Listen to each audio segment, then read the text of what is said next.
Thank you so much, ladies, for being with us today to talk about For Colored Girls, which, for people who are not familiar, this is actually based on a play. Tell us what For Colored Girls is all about. The choreo poem For Colored Girls, composed by Ntozake Shange, made its Broadway debut in 1976. And this is a result of her years of study as a dancer and as a scholar. She was a professor of literature and also a student of women's studies, not just contemporary women, but women in history.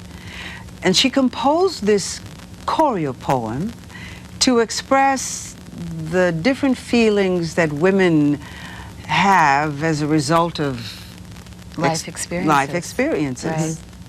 Yeah. And I should say, Kimberly, you play Crystal, and Phylicia, you play Gilda. And I know that the play kind of deals with the characters known by their colors, so Lady in Red, Lady in Blue, Lady in Yellow. Is that still the case with the movie? Well, we go by character names, but we wear the colors. So my character is Lady in Brown, and I'm always in some shade of brown. And we honor the original in that way. I see. Okay, so there is some correlation. Talk a little bit about your characters. This play, or this movie, I should say, deals with some pretty heavy topics. We're talking about love, abandonment, rape, homosexuality, abortion. Really just so many different experiences under the sun. Can you tell us a little bit about what your characters specifically deal with? My character is Crystal, and she goes through some domestic abuse. Her husband, who's played by Michael Ealy, is suffering from post-traumatic stress syndrome due to experiences he had in the war, and comes home very damaged and broken in spirit and mind. And she's sort of left to put the pieces back together, put the pieces of her man back together without help of society. I do have my neighbor, Gilda, who's like a mother to me, to sort of help me through this. Yeah. Yes, and Gilda is the manager of the apartment building. She's kind of mysterious in a way because you don't really know about her until she says one line about herself. And then you get a fuller picture of who she really is. I love films with really rich characters and really good character development. It sounds like you've got so many characters, an all-star cast. Tyler Perry is directing this. I mean, what is this like for you to work with all of these women and men who are well known for in their own right on something as meaningful as this? What do you think? What's your feel about it? It was a privilege. It was an honor.